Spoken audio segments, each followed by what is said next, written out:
Я так понимаю, что это ваше первое интервью после того, как вы покинули пост директора Черноморэнерго. Да. Первое интервью. Спасибо, что вы согласились. Тем более сейчас тема энергетики очень бурно обсуждается в Абхазии, и у нас серьезные проблемы, связанные с энергосистемой страны. Прежде чем мы пришли с вами на интервью, вы провели для нас экскурсию. Спасибо, это была очень полезная экскурсия. Мы увидели, что было здесь послевоенные годы, какое было разрушение. Казалось бы, никто, здравомыслящий человек, не возьмется за восстановление Сухум ГЭС.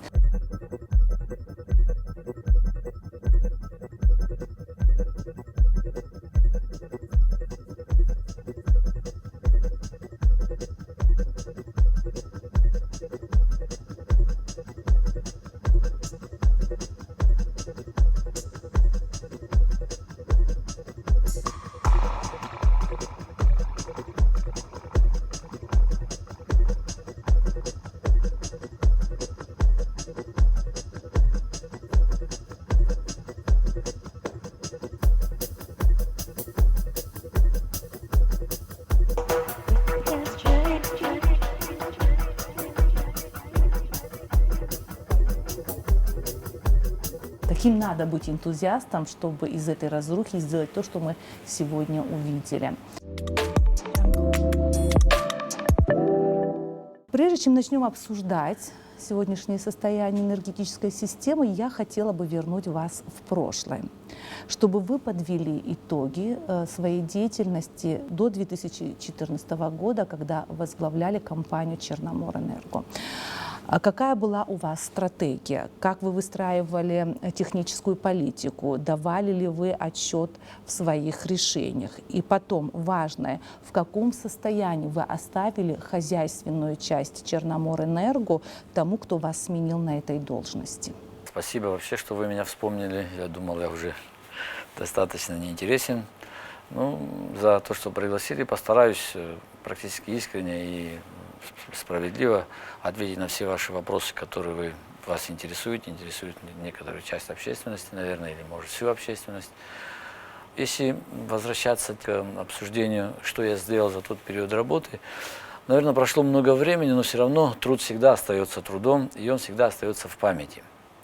Я знаю одно, что достойно я трудился с большим энтузиазмом, трудился на благо Родины для того, чтобы достичь какого-то максимального предела возможностей содержания энергетического хозяйства.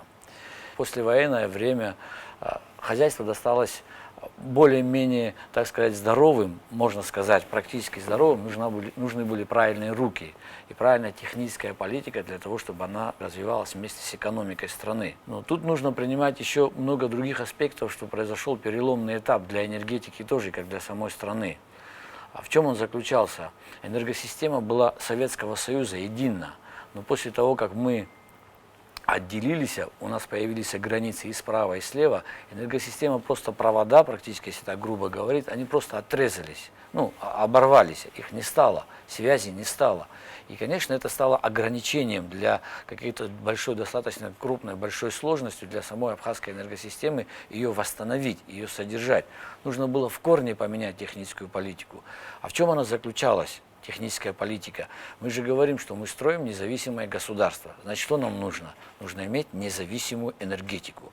А шаги к этому нужно делать достаточно существенные, большие и энергоемкие, и финансоемкие. И они имеют долгий период, путь к независимой энергетике, чтобы наша энергетика стала энергосистемой Республики Абхазия. Вот конечный результат, который нужно было добиться.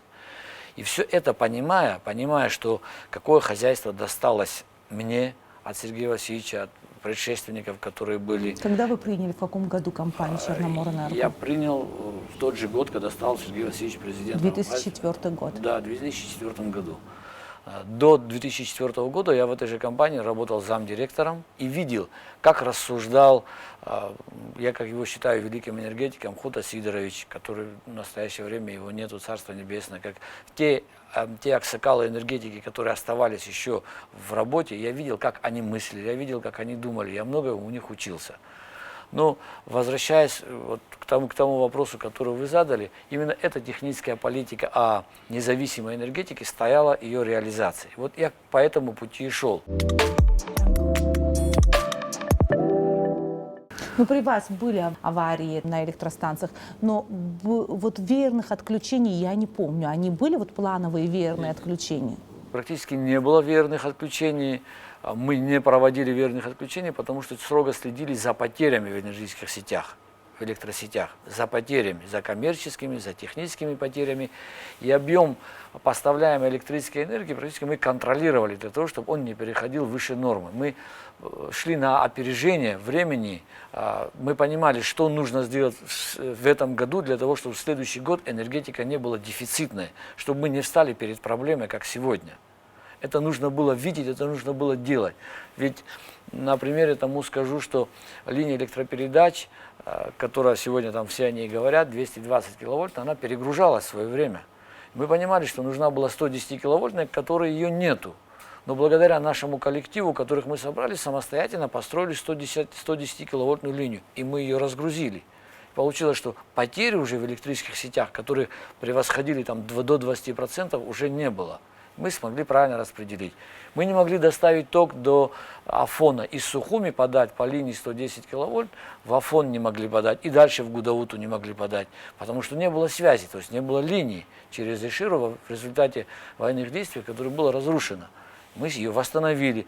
Тем самым мы старались, мы опережали рост экономического развития страны, рост потребления, мы опережали своими техническими решениями и действиями. Вот что означала правильная техническая политика. И мы старались, чтобы потери технические не превосходили нормативные, и также боролись с коммерческими потерями. Коммерческие потери – это всегда во все века было хищение электричества. Что значит вообще хищение электричества? Это счетчики не ставить, что-то в этом роде? Да, или мимо счетчиков, или не ставить, или мимо счетчиков. Но я помню, как вы проводили рейды, вас за это и недолюбливали, что вы во главе со своей командой, со своими энергетиками могли прийти, там, отключить или найти там, где люди пытаются обойти закон. Я в полной мере понимал свои обязательства и свои обязанности, что я должен обеспечить надежную подачу электроэнергии населению.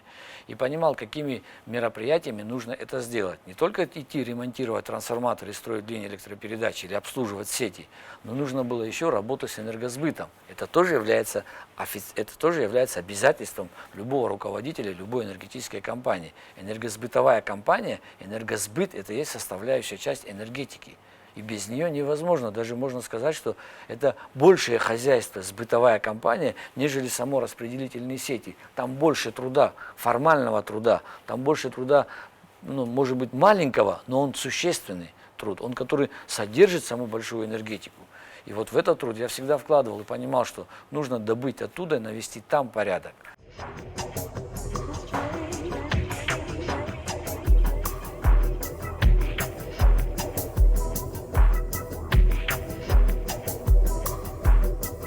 В 2013 году вы инициировали комплексную программу возрождения энергетики. Расскажите, в чем заключалась вот ваша концепция и почему она не была доведена до конца? Я работал в энергетике практически 12 лет. Да, и за 12 лет мы столкнулись, мы росли в потреблении, у потребителя появлялись, как бы, если там, в 2004 году он понимал, что не важно для него напряжение, а важно иметь хотя бы свет, потому что это было очень трудно, то сейчас у него появились требования другие. Он вырос, он просит качественное напряжение подать ему. Он не хочет, чтобы у него были аварийные отключения, вообще отключения. Он требует надежность, повысить надежность энергоснабжения для того или иного объекта. И мы с этим сталкивались всегда. И от предприятий, организаций, и от частного сектора. Много жалоб, что горят холодильники, телевизоры из-за того, что часто выключают, поднимается напряжение, скачки. Со всем этим нужно было бороться, проводить какие-то технические решения. В чем энергетика вообще измеряется? Да, как ее мощности определяются, да, какие мощности бывают, можно так сказать. В энергетике есть генераторная мощность, трансформаторная мощность и линейная мощность. И есть еще потребитель в конце, которому нужно было надежно обеспечить электроэнергию. И мы смогли дать оценку, насколько нам хватит сегодня линейная мощность, насколько хватит трансформаторная мощность и насколько хватит генераторная мощность. Когда все это сложили, мы понимали, что на тот объем населения, который сегодня у нас существует вместе с его экономикой, нам электроэнергии достаточно. Что нужно сделать?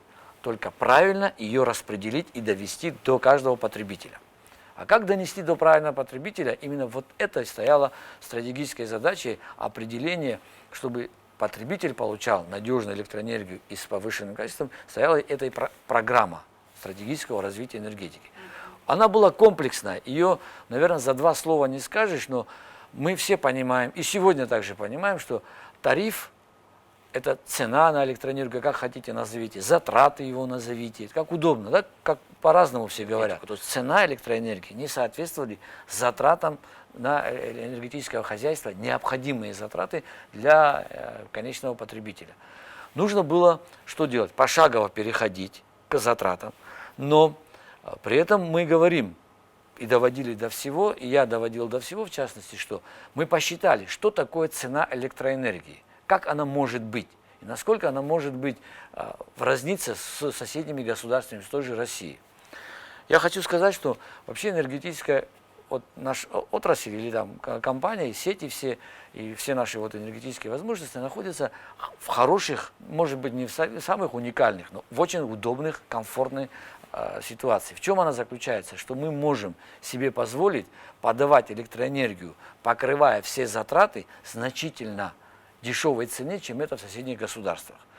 А, за счет чего? За счет того, что мы живем в теплом климате. Б, за счет того, что мы имеем гидроэнергетику, она самая дешевая.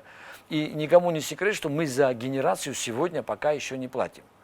А само сетевое хозяйство, которое у нас есть, не так уж большие сети для того, чтобы требовали больших затрат. Я выводил тогда, я не помню, 80 копеек или 90 копеек. Я помню, 60 копеек вы озвучивали как-то в парламенте в 2013 году. Да, это то, что они приняли 60 копеек, это то, что кабинет министров тогда, когда я приходил с предложением о том плане, о котором вы говорите. Но мы говорили о сбытовой деятельности, но и говорили, что увеличить также административную ответственность за злостных неплательщиков за электроэнергию. Ведь если ты население спросишь, они готовы платить за товар, электроэнергию, качественный, с надежной подачей электроэнергии. И он готов его платить, его стоимость, его затраты. Мало кто там говорит, дайте мне плохой свет и дайте мне там за 3 копейки. Сегодня нет такого потребителя. И тогда не было. И вот это означало стратегическая задача определить стоимость электрической энергии в соответствии к его затратам, необходимым затратам. А кто их будет покрывать? Государство будет покрывать за счет других предприятий, организаций. Уменьшит оно, дальше будет дифференцировать. Или что будет делать? Это уже решение самого государства, то есть самой власти, как оно будет определять. Или скажет, знаете как, вот есть у нас неимущие части населения. Давайте мы за них будем платить, а все остальное, как у вас указано в тарифе. Это тарифная комиссия, это целые правила расчета тарифов. То есть есть необходимые методы, методология расчета тарифа на электроэнергию. В продолжении темы я хотела сказать, что вы выступали за повышение цен на электроэнергию, чем навлекли гнев населения, а также звучало очень много критики в адрес властей по этому поводу. Сейчас вы объясняете, почему была такая необходимость.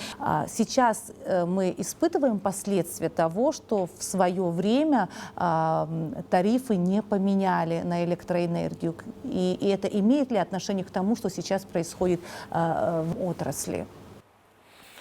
Ну, вы абсолютно правильно заметили.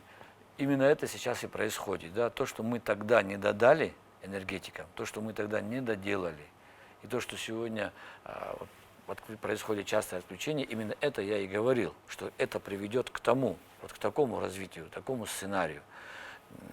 Если не будешь проводить плановые ремонты, предупредительные ремонты, если не будешь обслуживать энерготехническое оборудование, что произойдет?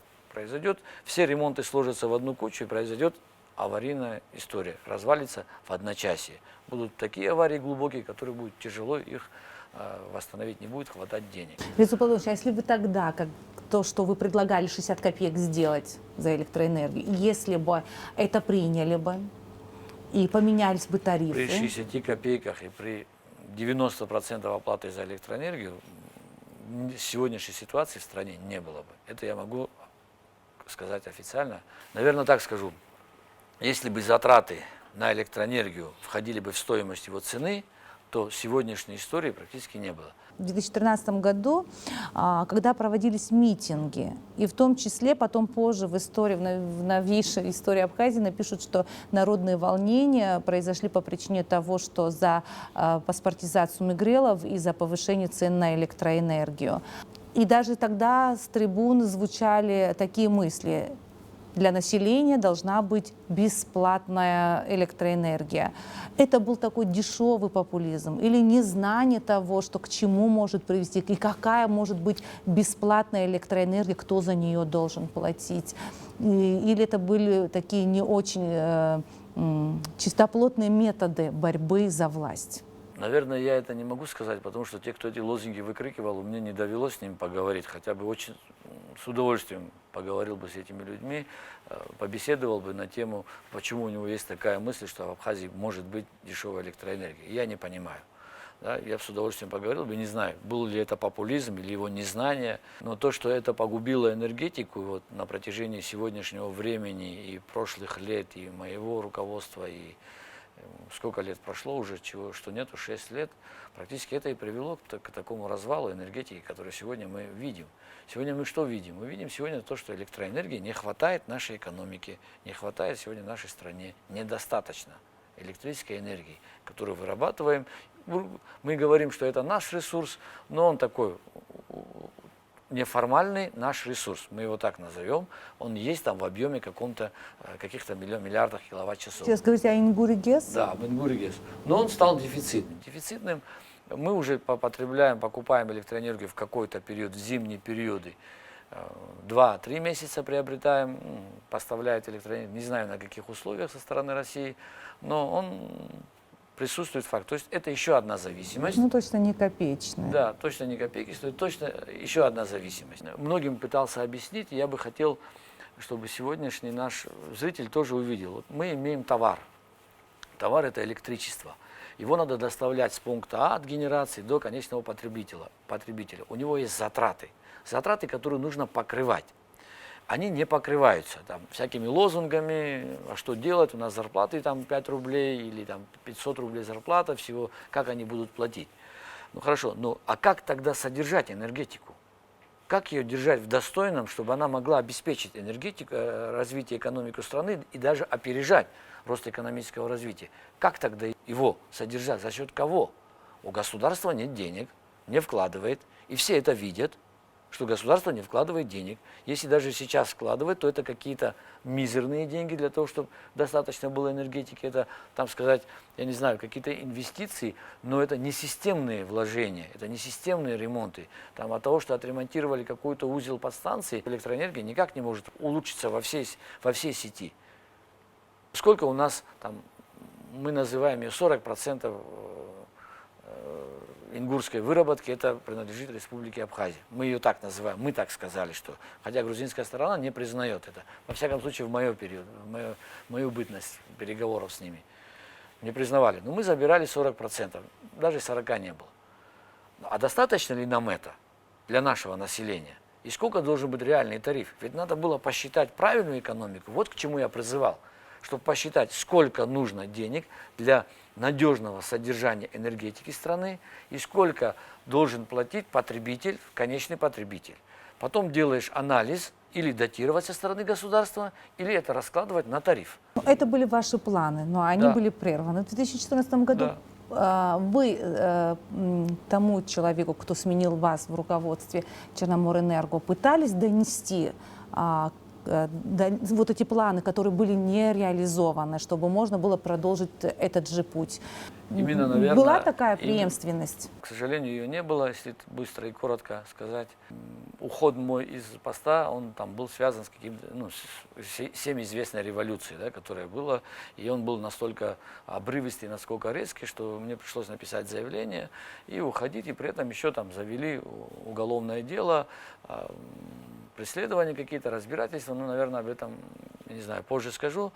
Но что я сделал? Что было нами сделано? Мы оставили компанию достаточно здоровой, крепкой, самодостаточной. Вот это я могу абсолютно заявить, то, что мне известно, то, что я знаю. Те, кто со мной имел какие-то общения производственного характера, видели, где было раньше Черноморэнерго, где их был офис, какие склады были, что в итоге досталось, сколько производственных цехов добавилось. В части заработной платы она была максимальна. Поднялась ли она сегодня от того, что мы устанавливали, не поднялась? Ну, не могу сказать. Но, как мне там некоторые сотрудники говорят, не поднялась, как была. При нас установлена заработная плата определенной цифры, так и она и осталась. Склады аварийного запаса всегда было, какие-то эксплуатационные расходы тоже были, на складах оставили, провода оставили, трансформаторы, линейной арматуры много было. В конце концов были построены цеха, которые необходимы были для производства, для обслуживания энергосистемы. И самый главный вопрос, еще плюсом к этому, был налажен энергосбыт. Он начинал развиваться с нуля, он строился новыми требованиями, новыми приборами учета. Мы смогли установить 12 тысяч приборов нового поколения, которые могли дистанционно отключаться, и потребитель видел. Мы провели пилотные проекты, насколько влияет новый прибор учета, правильный контроль подачи и пользования электрической энергией и работа с потребителями, насколько влияет на объем подаваемой электрической энергии, как оно влияет на потери. Мы понимали, что если мы в тот или иной район или в тот или иной дом подавали, там, условно говоря, 400 киловатт, то после правильной установки прибора учета и после всей реконструкции самой системы подъездов, тех же трансформаторных подстанций, кабельных линий, которых подходящих к потребителю, оно уменьшило в разы, практически на 50% уменьшилось потребление. Человек стал также столько же потреблять, он просто стал экономить, и потери технических уменьшились, потому что стало соотношение его потребительские возможности к сечению проводов, к трансформации. Все пришло в техническую норму. И тогда, когда потребитель увидел, что он платит, что у него напряжение шикарное пришло, он, если у него было включено 2 печки для обогрева, то он одну выключил, потому что напряжение 220 пришло. Ему не нужна вторая печка. И он уже потребляет меньше электроэнергии, но тепло излучает от этой печки столько же. Ему стало достаточно. И, конечно, немаловажный фактор, это никто из, наверное, там публичных людей не хочет говорить, но потребитель должен платить за электроэнергию, он видеть должен свой учет. И тогда он будет ее экономить. Это единственная связка.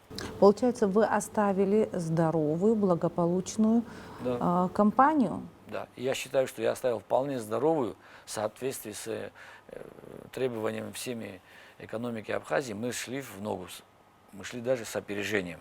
Практически я могу это сказать убедительно, и как энергетик сказать, что да, я оставил здоровую, крепкую компанию с большими возможностями, с хорошими возможностями. И тем не менее, в какой-то период вас называли коррупционером, что вы продавали ток в Турцию, что вы зарабатывали на этом, вас назвали одним из самых богатейших людей в Абхазии, и потом подавали на вас в суд. Каков был приговор и как вы прокомментируете вот эти слухи о вашей деятельности, о вашем капитале? Это, наверное, самые такие неприятные воспоминания, которые были, которые остались. Суд подавал я на них. Что же хотела от меня прокуратура, так я и не понял, что хотела прокуратура от меня. Создались какие-то иллюзии, слухов, я не знаю, что я продавал электроэнергию в Турцию, что я там какую-то схему создал. Ну, все это же не имело основания. Я очень просил и того же прокурора, и всех, кто так говорит, встретьтесь со мной, допросите меня. Я вам скажу, есть такая история или нет такой истории. Посадите энергетика, покажите, возможно ли это теоретически, не практически, хотя бы теоретически, возможно ли продать электроэнергию в Турцию. Любого фантазера посадите, хотя бы маломальского, имеющего образование. Никто до меня не дошел. Никто не смог спросить, потому что все боялись, что я им открою глаза. Но у них были какие-то иллюзии, фантазии, что вот такое возможно. Но все это оказалось пшик, ни о чем. Я ждал, после ухода своей работы, я ждал правильную оценку моего труда, что меня пригласят.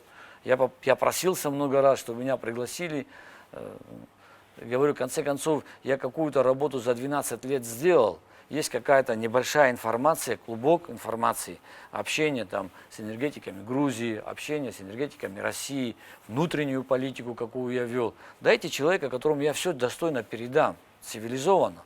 Скажу все, до свидания, и поеду дальше трудиться. Раз такая ситуация, я стал не нужен в стране, ну тогда что делать? Это судьба, надо по ней идти, выходить из этой ситуации. Ну, никто ко мне не обратился, никто меня не спросил, никто меня не пригласил, что сделано, что является основным приоритетом.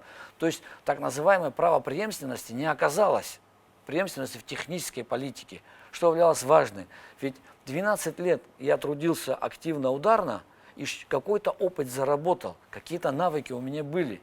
И я понимал ситуацию, что нужно делать, и знал, что я с удовольствием это хотел передать, чтобы коллектив, который сохранил, кто даже в коллективе хорошо трудится, кто плохо трудится, кто там является кандидатом во что-либо, какие-то там иерархии должностей. Это же нормальный цивилизованный путь передачи. Мы же маленькая страна, где все друг друга знают. Нужно беречь тех технарей, которые сегодня у нас присутствуют, а их очень мало. Сегодня их не стало. Их квалификация, которых осталось, не соответствует тому росту экономики, тому росту энергосистемы соседних стран. Я это начал понимать, когда я вот сегодня уже 6 лет работаю в энергетике России, и я вижу требования к нам, к энергетикам в России. И когда сюда прихожу, и их требования, встречаюсь, вижу, говорю, со мной общаются, за этим нужно следить. Это кадровая политика, которая всегда нужна. Она обязательно, на ней держится базисно. Мы должны иметь свою школу, технарей, электриков должны сами воспитывать. Кто воспитывает? Никого. Сколько выдали? Кто пришел из новых энергетиков Абхазии, который может сегодня что-то делать по новым цифровым технологиям? Да просто элементарно обслуживать трансформаторы или там линии электропередач. Все то, что было научено. Почему непопулярная профессия стала? Почему не идут в эту отрасль? Стратегии, в которой я рассказывал, объяснял, и все не выскажешь. Обязательно для того, чтобы привлечь сегодня молодого человека к работе, понятно, ты его должен показать его технические способности, чтобы у него был интерес к энергетике, да? У него был интерес к этой профессии. Но одного интереса недостаточно, без мотивации. Он должен понимание иметь, что он мотивирован еще и деньгами, что там будут хорошо платить, и я поеду, буду заниматься любимым делом, и еще за это смогу содержать семью. И это та профессия, которая нужна. Вот тогда, вот когда будет такая связь, тогда туда придут те хорошие профессионалы и будут хорошо учиться достойно, для того, чтобы у нас в энергетике были сегодня хорошие специалисты. Спасибо за исчерпывающий ответ. Немного сейчас в другую плоскость. По поводу майнинговых ферм. Не могу не задать, потому что это активно сейчас обсуждается везде. Из майнеров сделали злостных нарушителей, что они съедают всю электроэнергию Абхазии, поэтому население сейчас испытывает такие сложности с этим. Скажите, пожалуйста, Реза Платонович, майнеры пришли в Абхазию из-за того, что у нас дешевый свет. Мы сами, получается, создали им такую среду. Насколько решит проблему отключения майнинговых ферм? Это какое-то поверхностное решение, недолгосрочное, это временное решение для того, чтобы сейчас не оставить людей без света. Такой сложный вопрос задали, который сегодня в Абхазии так сильно муссируется. Даже ко мне многие люди обращаются, можно ли на сухом ГЭСе майнинги и так далее. Кстати, это говорят, что у вас здесь стоят майнинги. Надо, ребята, немножко походить, поснимать, чтобы знать правду. Пожалуйста, поснимайте. Скажу, что на территории гидростанции никогда не стояли майнинги, их не было здесь, ни в каком виде. Оно и не может быть, потому что класс напряжения, который необходимо для майнингового, массового майнинга, у нас его нету. Тут достаточно большие реконструкции, преобразования нужно сделать для того, чтобы его обеспечить. И нету, официально говорю для тех, кто особо это интересует, и не будет стоять здесь майнинг, потому что это невозможно. Технически обеспечить, поставить массовый майнинг здесь невозможно. Вообще по всем техническим параметрам, которые имеет станция. Это могу сказать так. Дальше, если кому-то это глубже интересно, могу рассказать, почему, какие технические параметры не дают возможности ее установить. Что касается в целом майнинг, ну, наверное, это сложная тема только для, если говорить, там, сравнивать ее с другими странами, с другими республиками во всем постсоветском пространстве и во всем мире, наверное, могу сказать, что такой проблемы, как майнинг у нас, проблема майнинга стала, ни у кого нету. Просто ни у кого нету. У всех есть обоснованные тарифы. Тарифы на электроэнергию. У всех есть балансы электроэнергии. Сколько у них есть электрической энергии. Есть технические решения, где могут, есть мощности или нет мощностей. У всех есть абсолютный учет. Если говорить об абхазских условиях, ну, проблема майнинга, говорю, она только в Абхазии существует. Из-за нее, что невозможно сегодня подать напряжение, наверное, это неправильная история. Не виноваты они ни в чем. Они пришли там, где им экономически будет выгодно. Почему они пришли? Ну, наверное, потому что несколько причин. Да? Наверное, потому что цена электроэнергии дешевая. Наверное, где-то потому, что цена электроэнергии со слабым учетом, не с абсолютным учетом. Наверное, какие-то возможности есть. Человек чуть-чуть, который технически понимает, я говорю, что пришел самый такой низкооплачиваемый майнинг, высокопотребляемой электроэнергии, низкооплачиваемый. Пришел там, где ему удобно. Я считаю, что это обычный экономический вид деятельности, который кто-то добывает валюту, какую-то ведут деятельность, где смогут монетизировать там свою идею, свои цифры. Да? Она сегодня там, на границе признания или не признают ее, этот майнинг, цифровую валюту, будет, не будет. Могу сказать, что она в России стоит во многих местах, тоже в Армении стоит, я не знаю, тоже в Грузии стоит, еще какие страны назвать вам, где она стоит. Она во многих стоит, но она стоит, то есть высокотехнологичная. Она стоит, которая соотношение потребления электроэнергии и выработка его денег, да, выгодно. Выгодно цена, где электрическая энергия соответствует своим затратам. Она с Китая ушла. Там есть несколько поколений этого майнинга. Да? Допустим, в майнинге там стояли какие-то 7-е модели или там 9-е модели. Там уже стало невыгодно их крутить, потому что их производительность не соответствует цене тарифа. Тогда куда она ушла? Она ушла там, где цена на электроэнергию дешевая. Я знаю, что ко мне многие просто обращаются, почему я эту тему хорошо знаю. Знаю, я говорю, что зачем вы туда идете, у нас же плохое напряжение, у нас же плохой свет. Она говорит, да ладно, говорит, эти машинки уже все равно у нас не будут работать, у вас там догорят. Все, что я говорил сегодня стратегически, проблема майнинга, она же не этой зимой же возникла, она же не сегодня возникла, не одночасно, когда сейчас все энергетики, коллеги наши или мои коллеги, да, все бегут, бедные, не знают, как восстановить, как устроить, как это решить. Это же в прошлом году тоже было. Это летом же была проблема. Позапрошлые были годы, да. Она же как по нарастанию шла. Ее же можно было предвидеть, ее же можно было увидеть, ее решение найти. Ну, невозможно же так не решить. Все, что сейчас, я считаю, что сейчас делают и отвлекают кучу административного ресурса для того, чтобы пойти, отключить, включить. Ну, сколько это продлится? Ну, 2-3 месяца. Какую-то локальную напряженность снимут. Но нужно вопрос решать фундаментально, основательно. И такими принудительными мерами я считаю, что это неправильно.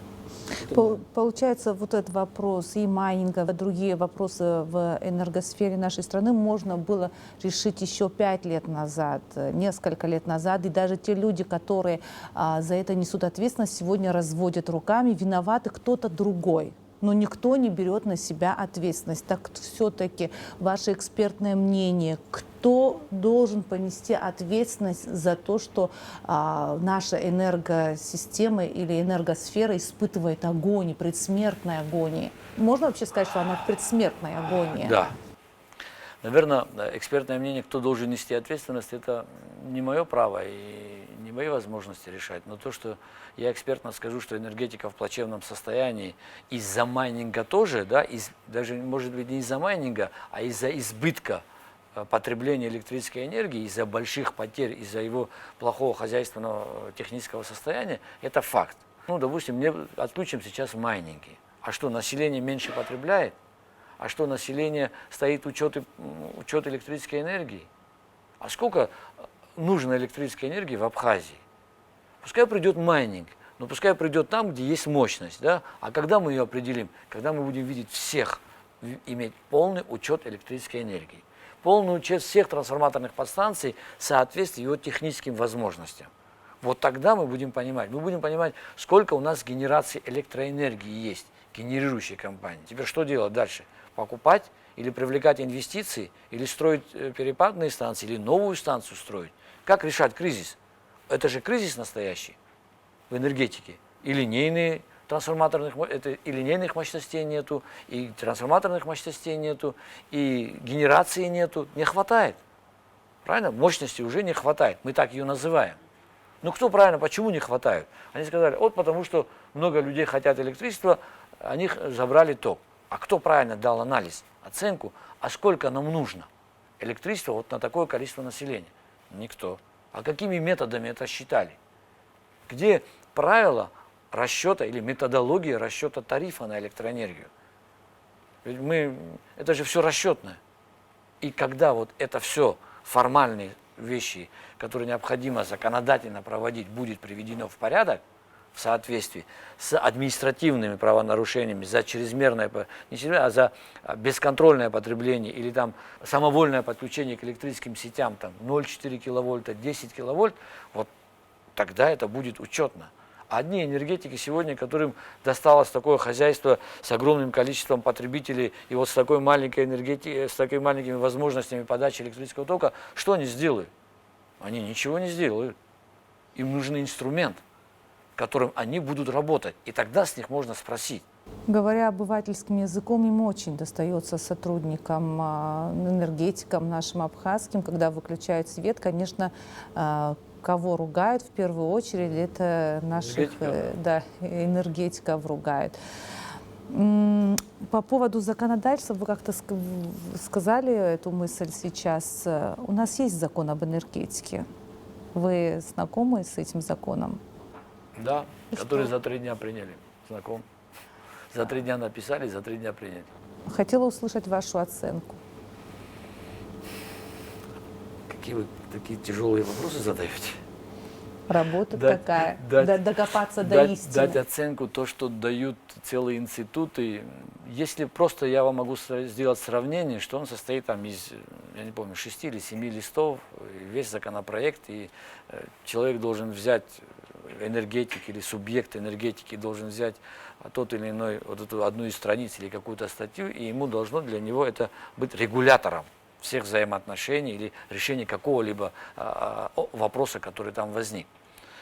Я скажу так, свое мнение в сравнении, что он носит больше, наверное, запретный характер, нежели какой-то регулирующий характер в энергетике, там, улучшающий обеспечение, снабжение электроэнергетики, где вносит абсолютная ясность, что любой инвестор или любой там, субъект энергетики, взяв его, прочитав, скажет, да, все понятно, можно дальше развиваться.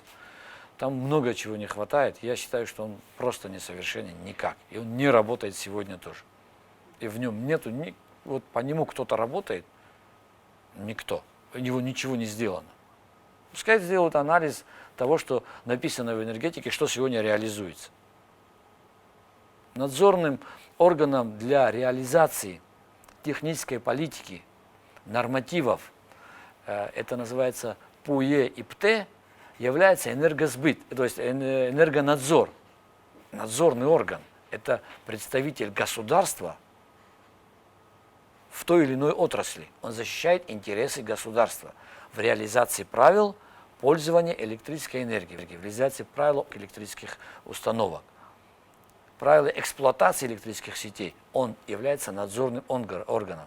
Он не дает той или иной эксплуатирующей организации, условно говоря, там, нарушать какие-то правила.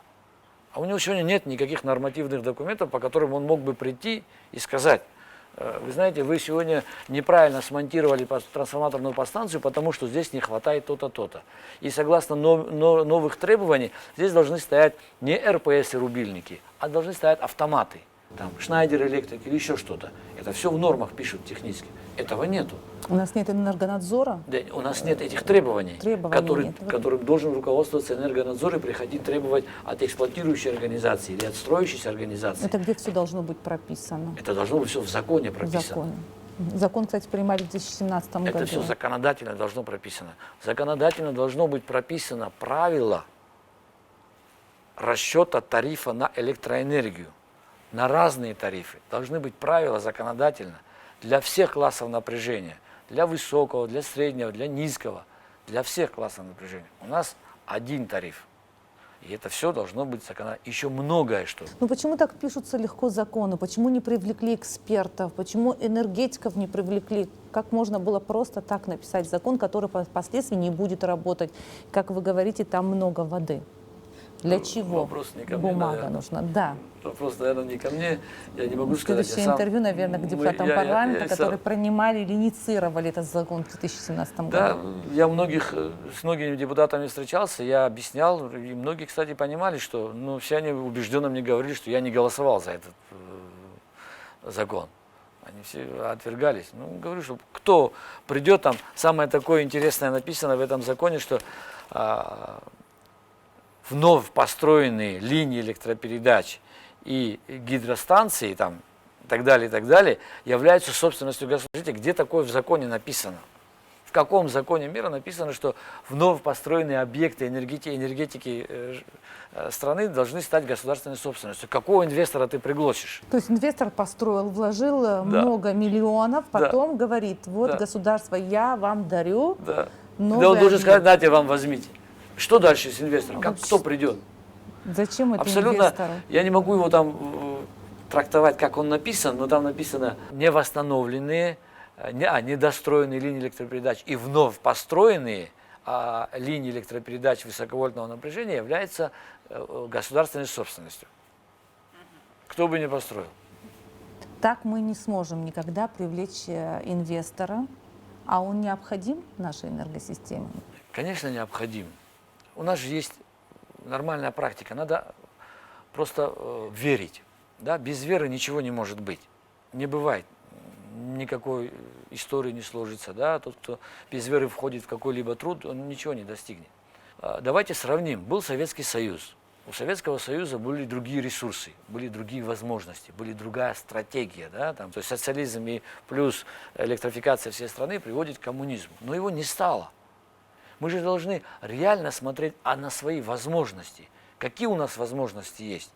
Можем ли мы по методу социализма содержать государство наше, может ли содержать энергетику? Мы говорим, 30 лет прошло. Улучшилось состояние энергетики?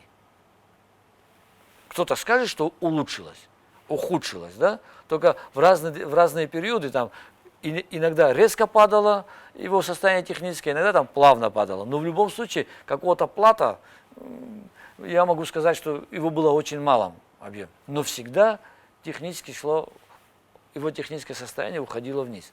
Какое-то плата было, пытались мы его удержать, но все равно оно пошло вниз. То есть стал дефицит электрической энергии, так дефицит, частые отключения, слабое напряжение. Это же сегодня потребителя не устраивает. Что делать? Мы говорим, там придут инвестиции. Какие? А хватит ли их инвестиций для того, чтобы построить огромное хозяйство, восстановить? Все в руках государства. Так? Невозможно. Что надо делать? Если государство не может, тогда надо приглашать инвесторов. А инвестору нужно условия создавать. Никто об этом не думает. В прошлом году был дефицит. Тоже покупали электроэнергию в России? Покупали. Позапрошлом году покупали? Покупали. Получается, как скупой платит дважды, мы переплачиваем и покупаем электроэнергию у другой страны. Я могу сказать, что для потребителя, для меня как потребителя, для всех, для вас, нам без разницы, чей свет, государственный, коммерческий, нам без разницы. Мы же хлеб покупаем, он что, государственный? Он же тоже стратегический продукт. Кто-то говорит, что там энергетика стратегическая отрасль. Вранье все это. Никому не верьте. Энергетика – это отрасль, которая должна работать по законам Республики Абхазия, по нашим законам. А закон это для энергетики является правило эксплуатации электрических станций, правило установки электрических станций, правильный тариф. И он должен соответствовать возможностям государства. И тогда будет энергетика жить, развиваться, идти в ногу со временем, с требованиями экономики.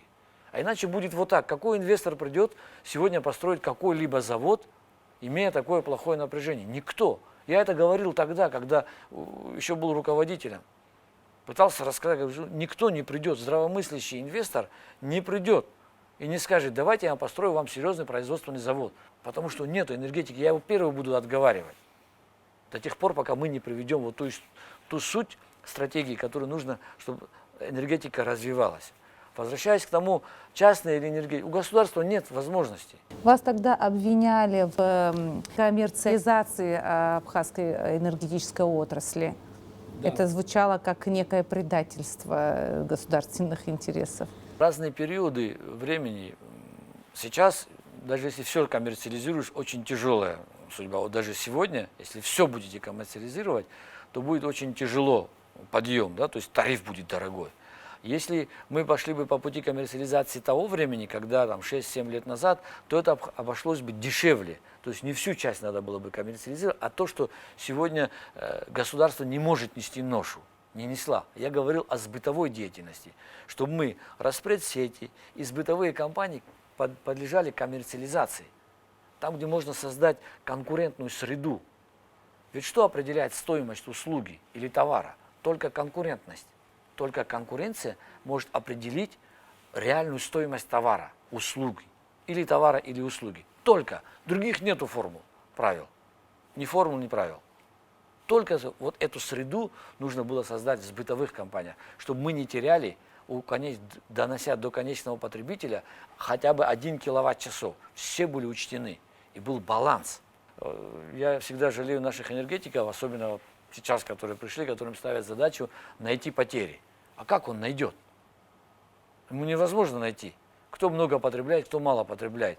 А если наладить правильный учет, вот о котором я говорил, который мы начали проводить, то его, сидя просто у компьютера, ты понимаешь, что вот на этой линии вот тот счетчик у нас ворует. Куда делись эти приборы учета, те, которые вы стали устанавливать, то, что вы начинали, куда это все делось? Наверняка я состояние сегодняшнее, меня никто не приглашал, не знаю и не интересовался, но знаю, что это не работает. Знаю, видел там уволенных тех ребят, которые занимались это программированием, там, учетом, наладкой этого всего прибора, они там не работали. Вот откуда я знаю, что все это слабо работает, не работает. Ты, приводя какое-то техническое новое решение или смонтировав какое-то новое оборудование, оно тоже нуждается в обслуживании. Мы говорим, вот давайте уйдем от механики, давайте будем автоматизировать систему. Но автоматика тоже требует обслуживания. И техника требует обслуживания, механика, и автоматика требует обслуживания. То есть за всеми теми приборами, которые мы установили, 12 тысяч, их тоже нужно было обслуживать. Они какую привычку имеют? Горят, выходят из строя, не досчитывают, какие-то программные обеспечения, сбои бывают. Все это нужно обслуживать.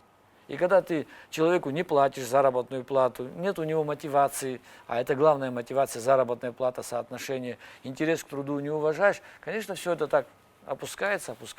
Скорее всего так, я так думаю, что это так и произошло.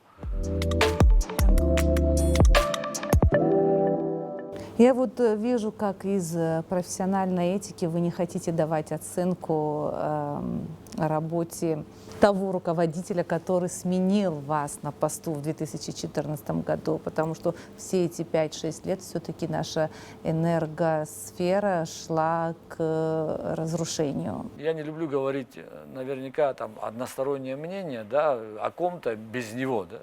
Пожалуйста, если как-то будет возможность так, чтобы будет какой-то круглый стол, где будут высказаны разные мнения об состоянии энергетики, я смогу какие-то информацию добыть для себя или сам увидеть его состояние, оценить, тогда смогу за круглым каким-либо столом говорить и дать правильную оценку.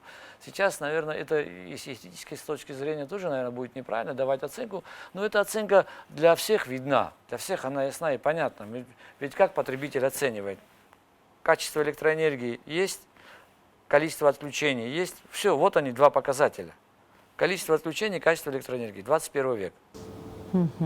Сейчас все держатся за голову и говорят, и этот вопрос встает каждый день, какие решения найти, чтобы оздоровить нашу энергосистему. Да?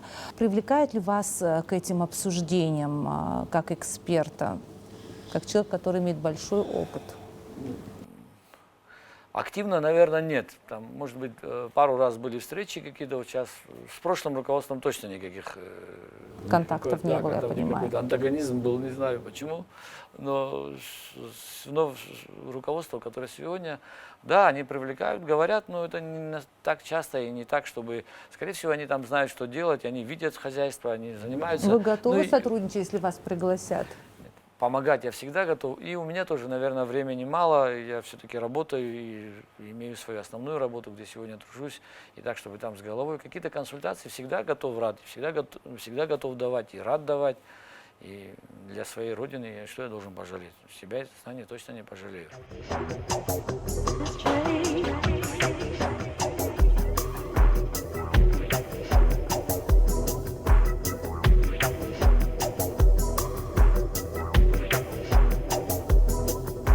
Что поможет? То же самое. Рецепт тот же. То, что был в 2014 году, в 2013 году. Вот все мое выступление в парламенте, все мои объяснения, рассказы и та же программа – это рецепт. Это рецепт спасения энергетики Абхазии. Это тот рецепт, к которому надо восстановить, вернуться и попытаться победить. Даже не восстановить, начать восстанавливать. Энергетику всегда надо восстанавливать. Всегда. Пока она горит лампочка, пока крутится двигатель, ее всегда нужно восстанавливать. Она требует постоянного вливания, постоянного развития. В принципе, на свои вопросы я получила ответы. Да? Да.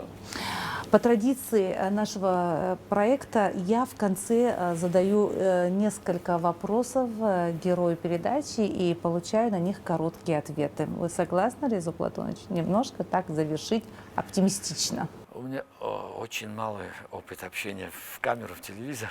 Не обессудьте меня. От того, что что скажу, вы скажу редко искренне. даете интервью, это наоборот мне льстит и нравится, что вы не отказали, приняли мое приглашение на интервью. 5 коротких вопросов. О энергетике мы сегодня много говорили, как о специалисте в этой отрасли, как о руководителе Черноморэнерго.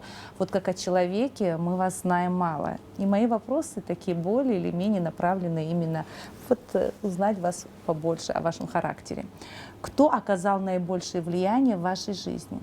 Ну, тут, наверное, одним словом не скажешь. Семья, скорее всего, старшая сестра. И единственный предмет, наверное, который я сдал больше, чем на 5. Это была физика, и благодаря моей сестре.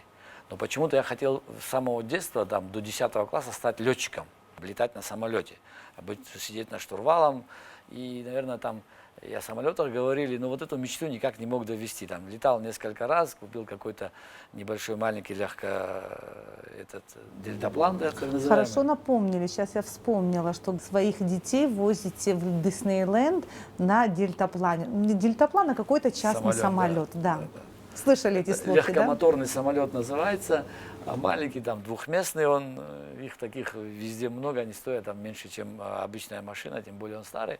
Но я очень хотел эту мечту сбыть, потому что в детстве меня родители не пустили в летное училище, чтобы я стал летчиком. Ну, вот, к сожалению, потом альтернатива была это физика. И ушел в технический вуз, где стал энергетиком. Ваша сестра Мимоза Платоновна, я Да, уточняю. моя сестра. В благодарность ей вы потом построили детский сад. Да.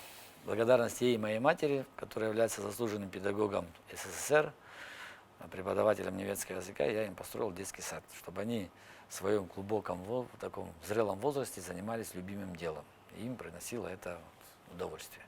Есть такой артист Винокуров. Если он сегодня тоже, когда его корреспонденты задают ему вопрос, а почему вы стали артистом, юмористом? Винокуров, говорит, засмеялся и говорит, я всю жизнь, говорит, любил валять дурака. Говорит, когда еще за это деньги платят, это же удовольствие. Кстати, как у вас с юмором? Никто не обижался. Да? Да. Может быть, есть какой-нибудь в голове держите анекдот про энергетиков? Как отличить, говорит, постоянный ток от переменного тока? Спрашивают энергетика, ну не энергетика, спрашивает. Он говорит, переменный ток, говорит, нет, ударит, говорит, а постоянный ток как ударит, так ударит. Говорит, вот, А почему родители не позволили? Чем они это объясняли? Ну, у них ассоциация складывалась, что это связано, могут быть частые катастрофы там. И единственный сын был, и не хотели меня отпускать, придавать мне какую-то такую профессию, которая несет опасность для жизни. Вот у них такое мышление было, что как забота о сыне, забота о ребенке своем. Вот как раз в продолжении вашей мысли. Когда вы приезжаете в родное село Тамыш, какими хозяйственными делами занимаетесь? А вообще люблю заниматься садом. У меня есть такой одноклассник, с которого с детства и до сегодняшнего дня дружу, Соломон Габли, Соломон Борисович. Мы Он закончил школу на золотую медаль, и мы достаточно всегда с детства были близкие. И вот у нас там такое соцсоревнование, у кого лучше фрукты, у кого вкуснее яблоки и сад. Вот занимаюсь больше садом, селом, выращиваю сады всяких разных, и стараюсь кукурузу, обязательный продукт нашего сада, там, фасоль, все, что в селе возможно, все делать. Кстати, он тоже тамышский. Я сейчас вдумалась, что очень много успешных людей, выходцы из Тамыша. Я не хотел никогда быть успешным человеком, никогда не хотел быть популярным, хотел быть всегда ценным. И это мое стремление. Стать ценным человеком в обществе и приносить максимально пользу обществу и окружению. Вы стали ценным человеком для общества? Ну, наверное, это должны дать оценку общества, окружения, те, кто меня знают. Смог ли я принести полезное? Ведь смысл жизни, цель жизни или смысл жизни обретает тогда, когда ты проживаешь для общества, для людей. В этом я всегда был одержим этим. Это, для некоторых, наверное, это звучит банально, но я так живу, мне так нравится. Ну, может быть, старшее поколение, выходцы из Советского Союза мыслят так, принести пользу обществу. А молодое поколение, мне кажется, уже немного другое. Ведь каждый поступок того поколения, о котором мы говорим, старшего поколения, их труд был оценен правильно. Они видели интерес к своему труду. Учитель или кто-либо в своей профессии хочет всегда стремиться получить заслуженного. Я тоже хочу получить заслуженного, и я не против. И вся моя мысль направлена, иду так, чтобы я получил заслуженного энергетика в России. Ну, я очень, не то, что я там фанатично иду какие-то другие пути. Нет, я хочу, чтобы мой профессиональный труд был оценен. И каждый человек, это сама сущность человека такая, что он хочет себя реализовать. И когда у него есть такие способности и возможности к самореализации, это же великолепно. А как он будет самореализован? Когда его рядом стоящие, его инициативу не будут губить на корню. Его будет труд оценен. Вы чувствуете себя востребованным в российской энергетике? Да. Мне интересно там работать. Там достаточно планка высокая, требования высокие, есть куда стремиться, есть чему учиться, есть чему развиваться. Там все время идет вперед. Что мы построили в Абхазии? Какую гидростанцию? Не построили. Какую генерацию? Не построили ни одну. Нужна она? Никто не знает, нужна, не нужна. Все говорим о перепадных станциях. Все говорим там о перепадной 1, которая полностью находится на нашей стороне. Я всегда пытался озвучить, говорю, это гидростанции, которые работали после войны. Перепадная 1, перепадная 2, 3, 4, они работали после войны, я на них был. Там был персонал. Потом, за 15 лет, там ничего не осталось, ни металла, ни железа, ничего. Куда все делось? Ну, это вопрос мародерам. Все уничтожили. Куда все дели?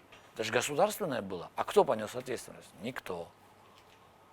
То есть за все, что не сделано, никто не несет ответственность. А все, что когда человек что-то хочет сделать, то сразу ему закон. О, видишь, закон запрещает делать. Это же неправильно. Кто-то же должен это синхронизировать. Если бы вы тогда сохранили, не раскурочили бы эти объекты, сегодня энергосфере Абхазии было бы легче? Если мы формализуем взаимоотношения Ингури, ведь Ингурская гидростанция – это комплекс огромный, гигантский комплекс, где плотина, гидротехнические сооружения, все находится на стороне Грузии. У нас находится генераторная часть и распределительная, сетевая, так называемая. Если мы говорим, что мы гипотетически представим, что мы 40% электроэнергии забираем себе, санкционированно, будем содержать свои 40%, а мы обязаны содержать. Пускай мне кто-то скажет, почему мы так называемую свою долю не содержим электроэнергии. Пускай кто-то мне вот так за круглым столом или там за любым столом расскажет, почему мы сегодня не содержим свою Ингурскую гидростанцию и перепадную ГЭС-1. Хотя бы ту часть, которую мы считаем своей. Мы считаем, не они считают, мы. 40%. Мы ее не содержим 30 лет. Мы берем просто так, придумывая какие-то банальные причины. Не понимаю, вот пускай сядут, кто-то мне аргументированно обозначит. Возвращаюсь, если мы гипотетически представим, что мы формализовали все свои отношения и говорим, 40% выработки, годовой выработки Ингурской станции, это мы забираем, наша часть, потому что мы ее содержим санкционированно, плюс перепадную станцию, которая сегодня работает, она же вся на нашей стороне, мы должны ее содержать, забираем ее всю, и всю ее выработку, естественно, потому что мы ее содержим, она на абхазской территории, и вода, и гидротехнические сооружения. В таком случае нам не за что беспокоиться в ближайшие 20 лет за электроэнергию. При правильном распределении, то, о чем я сейчас перед этим говорил. Нужны только, я еще раз повторюсь, нужны только правила расчета тарифа на электроэнергию, ответственность за конечного потребителя и технические правила, нормы технических решений. Все. Вот когда правила будут в полном объеме, тогда нам достаточно 250 тысяч населения, не нужно больше электрической энергии. Сколько нам нужно электрической энергии? Нам достаточно до 900 миллионов киловатт-часов обеспечить наше население, нашу экономику. При правильном тарифе. У нас тариф на электроэнергию, там около 11, по-моему, тарифов. 11 тарифов на электроэнергию. Всегда с этим боролся. Говорю, 11 тарифов, как их считать? Троллейбусам, которые потребляют вот такой мизер электроэнергии, вы там поставили 10 копеек. А кто их компенсировал? Никто.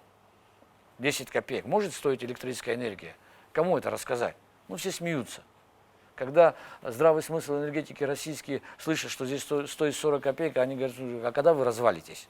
Но они же понимают, что это ничего. И когда все вот это приведется в соответствии, в России два тарифа. Один население, а другой все остальные. И прочие называются. И он рассчитан по правилам.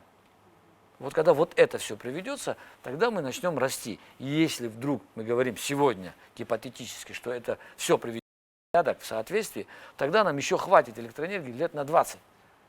Майнеры, говоря о майнерах, когда тариф будет соответственно, половина майнеров не будет.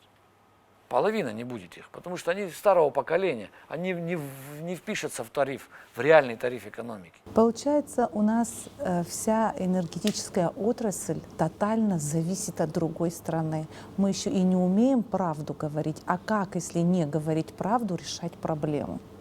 Она же будет поверхностной, такой, как сейчас. Надо сказать правду вот себе и другим. На вопросы, которые я не хотел говорить.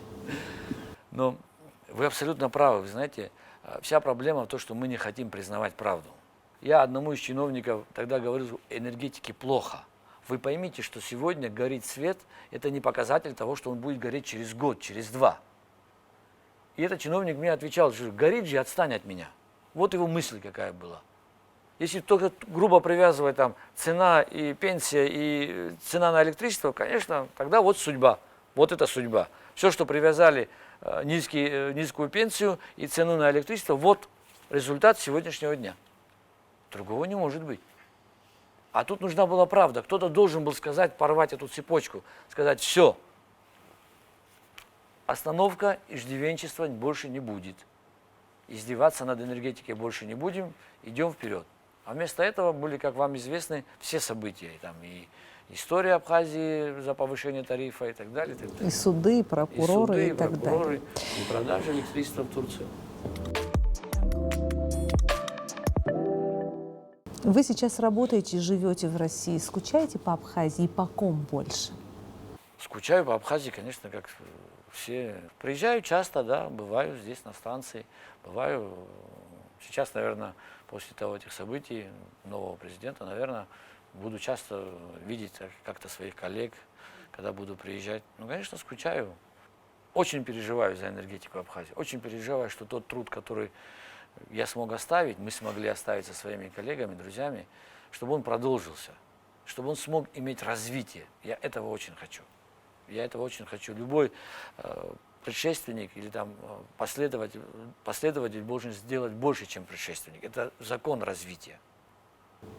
И они должны делать хорошие шаги, это только будут меня радовать.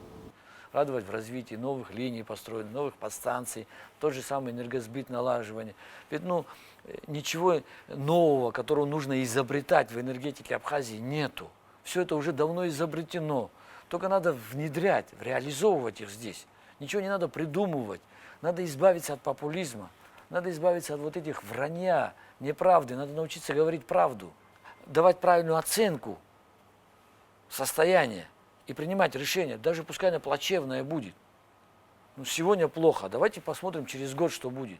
через 2 что будет. Мы в 100% уйдем в зависимость от внешних сетей. Так и сегодня 30%, завтра 40%, послезавтра 50%. И что поколение ждет? Реза Платонович, спасибо вам большое за интервью. Сложная тема, надо в этом разбираться. Несмотря на то, что я пыталась подготовиться, читала много материалов, я узнала, сейчас общаясь с вами, об энергетике намного больше. Я думаю, зрители вас послушают с интересом. И главное, вот слушая вас, какие бы я вопросы ни задавала, личного характера, мы все равно возвращались к энергетике. Это говорит о том, что у вас душа болит, и это ваше любимое дело, которое занимает все ваши мысли. Спасибо большое. Пусть простят все телезрители, все, кто меня слышит, если я что-то не смог донести до каждого, правду. Спасибо большое.